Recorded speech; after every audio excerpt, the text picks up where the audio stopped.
Welcome to Girlfriend's Bible Study, a live Bible study with Connie and friends. Each week, Connie and her girlfriends engage in a lively conversation as they read and study scripture. So grab a pen, your journal, and your best friend and enjoy this enlightening Bible study. Hi, everyone. Good evening. Good evening. I hope you're well. I hope you're having a great day wherever you are. It's beautiful here in our nation's capital in Washington, D.C. It's a beautiful sunny day. It's been in the 70s. I had to go out to run some errands earlier, all masked up and gloved up, and it was just lovely walking in the delightful temperatures. I understand we're about to have a heat wave. So tomorrow we're supposed to be up in the 80s, the mid to upper 80s. So it's going to be toasty. So I hope that the weather is agreeable wherever you are as well. So I'm going to be reading tonight from one of my favorite books of the Bible, which is Esther. And Esther is not only one of my favorites because obviously it deals with a queen, a strong queen, but also very gentle and loving queen. But it's my favorite because it's one of my favorites because there's something in this book that is a really important lesson. Most of the time, as you guys know, it seems like the criminals or the bad guys are always getting away with whatever, right? It feels like, they're plotting, they're scheming, and we're always on the defense. Like, oh, what just happened? Oh, no, look, oh, now we got to go catch that criminal. Like, we're always taken by surprise. What I love about the book of Esther is that the good people were being as observant and as strategic as the bad people. They were being watchful. And that's the thing is there's a scripture that says that the enemy wanders around like a roaring lion seeking whom he may devour. Like he just prowling, just walking around looking for somebody. Who can I mess with next? That's true. The enemy does do that. But what's interesting is that as good people, we're not looking for ways of, what can I go out and make sure that this doesn't happen? That's my point. Like we're just happy to be good. Like, oh, here we go. Just being happy, walking down the street, being happy. Oh, look, there's somebody I can be nice to. I can be nice to them. But we're never actively often, not never. I know I should never say never, but we're not usually looking for ways to thwart evil, that enemy's wiles. Like we're not normally saying, let me look around and make sure nobody's being bad. Let me stop them. Let me be strategic. Let me think about what would they do if they were trying to be evil, and let me be waiting there for them when they get there so that it doesn't work. We're not normally thinking that. We're normally thinking, how are we going to stop them if it happens, but not necessarily how are we going to keep it from happening in the first place. Outside of, there's some certain things, but in general, most good people are just walking around being good, not thinking about what bad people, evil, scheming people are thinking about. And so I like this book of the Bible for that reason, that it, moving a little closer. So I like it because it's strategic as well. It uses the strategy of the enemy and it turns it on its head. And I really love that in this book. So we're going to read from the book of Esther, chapters 1 and 2 only tonight. We're not going to get through it all. I'm going to give you a brief Cliff Notes, Connie's Notes synopsis of the book of Esther. So there was a king, King Xerxes, spells his name with X's, and he was married to this queen Vashti. He had a queen, and he wanted her to dance for her one night. Just come out, be beautiful, let me show you off kind of thing. But he was drunk. He was way drunk. And so she didn't feel like doing that, so she didn't do it. And he got mad. And he asked his counselors, what should we do since she wouldn't do what I wanted her to do? And they had a whole system. Oh, you should get rid of her and you should get a new queen. And the way you should get this new queen is you should, bring all the young virgins and figure this out and replace her, because if you don't, then women all over our country are going to think it's okay to not do what their husbands say to do. So there's that piece. So basically, a new queen comes. They go through the process, they get a new queen. And here's the interesting part. The new queen is part Jewish, or is Jewish, but she doesn't. And her uncle, Mordecai, warns her. He trains her up to be this wonderful woman and says, okay, don't say where you're from, just be ready, basically. Be strategic. And so when the time comes, there's a guy in the king's court whose name is Haman, and he hates Jews, and he especially, of all the Jews, hates Mordecai. So he comes up with a whole scheme of, here's how we're gonna mess him up. And that whole scheme is how he gets messed up. And that's the real brief Connie's Notes, Cliff Notes version of the book of Esther. But we're going to read it a little bit more in depth because there's some pieces that you really need to know about that are really interesting. So I'm going to put my glasses on just so I don't have to strain my eyes, okay? All righty. Hello, Charlene. I see your picture. Before I even see your name, I see your picture, and I love your picture. All right. So chapter 1 of the book of Esther, we're only reading through chapter 2 today. And there are 10 chapters. So we're just going to do 1 and 2. It says Charlene's watching and I can wave to her. Let's see if that works. Okay. So this is what happened during the time of Xerxes, the king with the X's in his name, who ruled over 127 provinces stretching from India to Kush. At that time, King Xerxes reigned from his royal throne in the citadel of Susa. And in the 3rd year of his reign, he gave a banquet for all his nobles and officials. The military leaders of Persia and Media, the princes and the nobles of the provinces were present for a full 180 days. Do you know how many days it is? That's 6 months. For a full 180 days, he displayed the vast wealth of his kingdom and the splendor and glory of his majesty. Okay. So, when people that we're talking about here in the Bible start reminding you of people in the world, keep that in mind. So this king was just completely taken with his wealth and all the land and the property and the majesty and the glory that he had. And he was showing it off to his princes and his nobles. When these days were over, after displaying all this wealth, when these days were over, the king gave a banquet lasting 7 days in the enclosed garden of the king's palace for all the people from the least to the greatest who were in the citadel of Susa. The garden had hangings of white and blue linen fastened with cords of white linen and purple material to silver rings on marble pillars. There were couches of gold and silver on a mosaic pavement of porphyry, which I don't know what that is, marble, mother of pearl, and other costly stones. So apparently it's a costly stone. Wine was served in goblets of gold, each one different from the other. And the royal wine was abundant, in keeping with the king's liberality. By the king's command, each guest was allowed to drink in his own way, for the king instructed all the wine stewards to serve each man what he wished.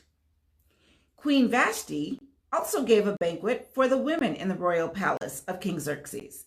So he's doing his thing. She's doing hers for the women, right? Should be fine. You do you with your guys, your fellas. I'm going to do me over here with the ladies. But let's see what happens in verse 10. On the 7th day, when King Xerxes was in high spirits from wine, which means drunk, he commanded the 7 eunuchs who served him, and then they give all the names, and you guys won't remember them, so I'm not going to say them.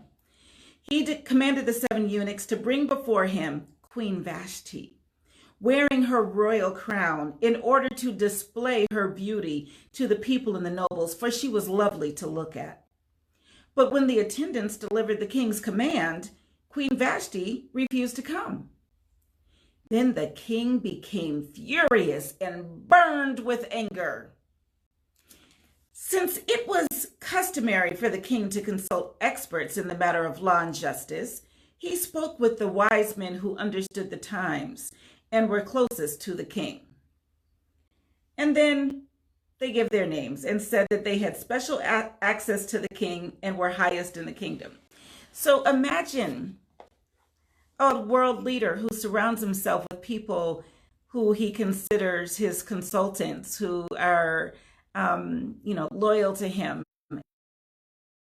because those are the only people he'll surround himself with, are those who will just be loyal to him and say what he wants to hear.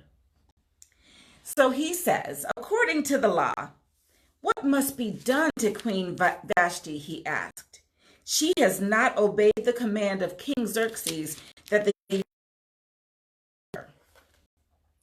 Then Mamukin, that's one of these, experts that he surrounded himself with, replied in the presence of the king and the nobles, Queen Vashti has done wrong, not only against the king, but also against all the nobles and the peoples of all the provinces of King Xerxes. That's the story. You got to say that the people who don't do what I want them to do, now I have to say they did wrong in the entire country. Yeah. Vashti Gate, let's call it that. For the queen's conduct will become women, and so they will despise their husbands and say, King Xerxes commanded Queen Vashti to be brought before him, but she would not come.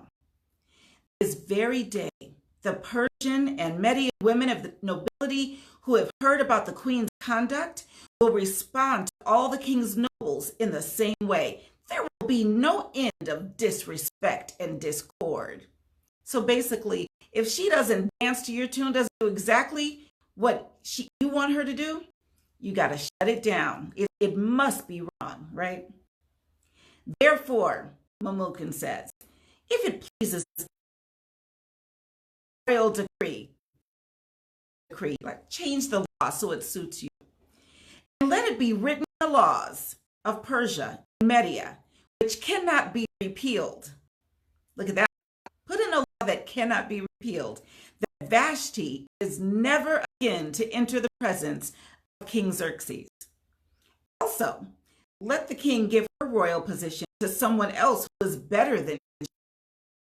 Then, when the king's edict is proclaimed throughout his vast realm, all the women will respect their husbands from the least to the greatest. So, yes, if your people don't dance to the tune you want them to, just go ahead and change the law. Put a new law in saying that they have to be released. You're going to replace who does what you want them to do. Does this sound a little bit familiar? Maybe just a little bit. The king and his nobles were pleased with this advice.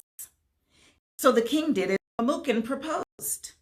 He sent dispatches to all parts of the kingdom, to each province in its own script, and to each people in its own language, proclaiming in each people's tongue that every man should be ruler over his own household.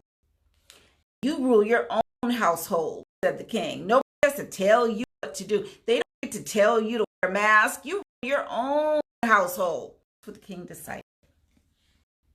So then Esther was made queen in chapter 2. Later, it says in verse 1, when the anger of King Xerxes had subsided, he remembered Vashti and what she had done, and what he had decreed about her. Then the king's personal attendants proposed, let a search be made for beautiful young virgins for the king. Let the king appoint commissioners in every province of his realm to bring all these beautiful girls into the harem at the citadel of Susa. Let them be care of Haggai, king's eunuch, who is in charge of the women, and let beauty treatments be given to them. Then let the girl who pleases the king be queen instead of Vashti. This advice appealed to the king, and he followed it. Yes, that is what I should do. I should get rid of my queen, who, spoke her mind and chose not to observe what I was telling her to do. She chose not to be subservient. And instead, I should send out for virgins all over the country, have them, made beautiful for me, and I will select one of those instead. Yeah, you're right. That's what I do. It's what I deserve. It's what I deserve. Now, there was in the citadel of Susa a Jew of the tribe of Benjamin, named Mordecai, son of Jair, son of Shammai, son of Kish, who had been carried into exile from Jerusalem by Nebuchadnezzar, king of Babylon. Remember hearing about him?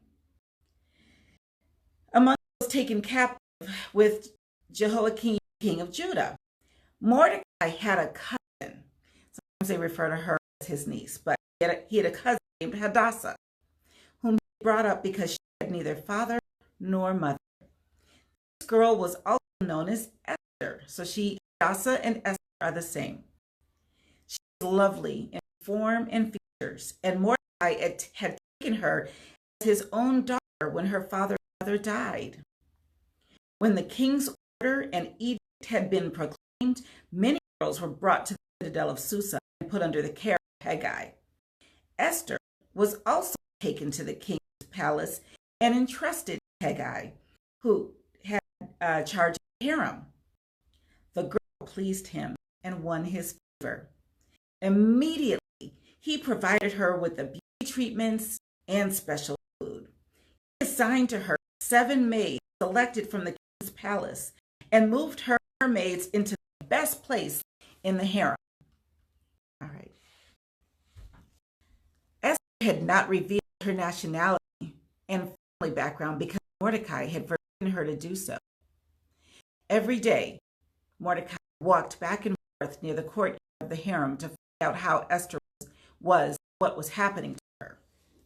Before a girl's turn came to go into King Xerxes, she had to complete 12 months of beauty treatments prescribed for the women, 6 months with oil of myrrh and 6 with perfumes and cosmetics. I would love a year-long beauty treatment. Saying, get hair done, smell like myrrh and perfume. Mm-hmm. And this is how she would go to the king. Anything she wanted was given to her to take with her from the harem, the king's palace. In the evening, she would go there, and in the morning, return to another part of the harem to the care of Shashgaz. There's a name. Shashgaz. Shashgaz? Not sure. The king's eunuch who was in charge of the concubines. So first they have the harem. They have the girls who are in this harem, and they're getting all the beauty treatments, and they're preparing them to go to the king to become one of the king's concubines.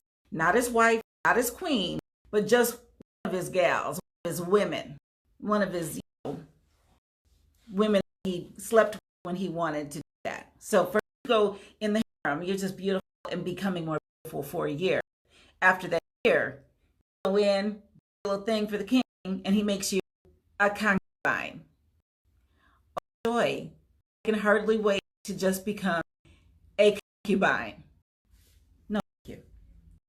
So, she would not, after she became a concubine, she would not return to the king unless he was pleased with her and summoned her by name. When the turn came for Esther, Mordecai had adopted the daughter of his uncle Abigail to go to the king.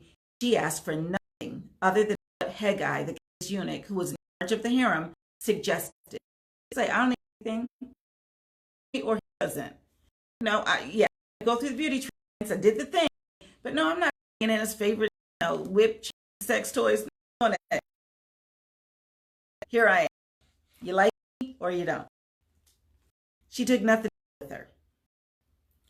And Esther won the favor of everyone who saw her. She was taken to Xerxes in the royal residence in the 10th month, the month of death, in the 6th year of his reign. Now, the king attracted Esther more than to any of the other women, and approval than any of the other virgins. So, he set a royal crown on her head and made her queen instead of Vashti. I'm sorry what happened to Vashti, because it was wrong. But here's the thing. Esther decided it wasn't just, her goal was concubine. That was not her target. That wasn't her standard. That's what she was reaching for. She said, I'm going to go in I am. And she went in, she was, and she made queen. And the king gave a great banquet, Esther's banquet, for all his nobles and officials. He proclaimed a holiday throughout the provinces and distributed gifts with royal morality. Verse 19 of chapter says, when the virgins were assembled a second time, Mordecai was sitting at the king's gate. But Esther had kept secret her background and nationality, just as Mordecai had told her to do. She continued to follow Mordecai's instructions as she had done when he was bringing her up. During the time Mordecai was sitting at the king's gate, see, this is the strategic part. He's sitting out there paying attention, listening, not being on the rodeo. He's a guy, he's a nice guy, but he's a strategic guy. So he's sitting at the gate listening, and he hears Big Thana, there's a name, Thana, and Teresh, two of the king's officers, guarded the doorway, became angry and conspired to assassinate King Xerxes. I have no idea why. They just guilty. I don't know why. Maybe they decided he wasn't a good king and wasn't doing the right thing. I don't know. But Mordecai found out the plot and told Queen Esther, who in turn reported it to the king, giving to Mordecai. And when the report was investigated and found to be true, the two officials were hanged on a gallows. Were hanged. All this was recorded in the book of Annals in the presence of the king. And I'm not doing long. I'm going to stop there. That was chapter 1 and 2 of the book of Esther. And see that Esther has been queen, that has been deposed, as it were. And Mordecai, who is related to Esther and has her Jewish, but he told her, don't tell anybody who you are, or where you're from. Don't reveal your background. Stay quiet about that, because he's being strategic. He's watching. He's listening. He's about a plot to assassinate the king. He knows that's not right.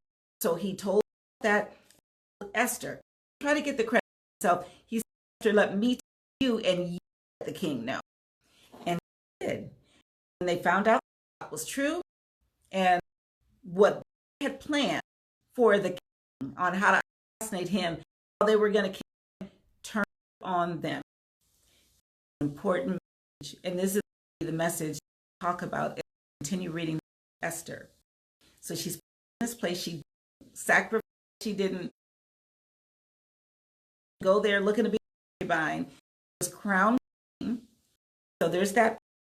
And she and Kai, her uncle, were being strategic, and they handled everything going on in the highest levels of government, the king, listening, watching, being prayerful, and recognizing that doing so, the plot harmed them and others turn on them. That's the important message. You have to believe it. You have to know it. You got to know. So far, Esther elevated. She's no longer in the now she's been, and she is the favorite. So let's see what happens next week. The story.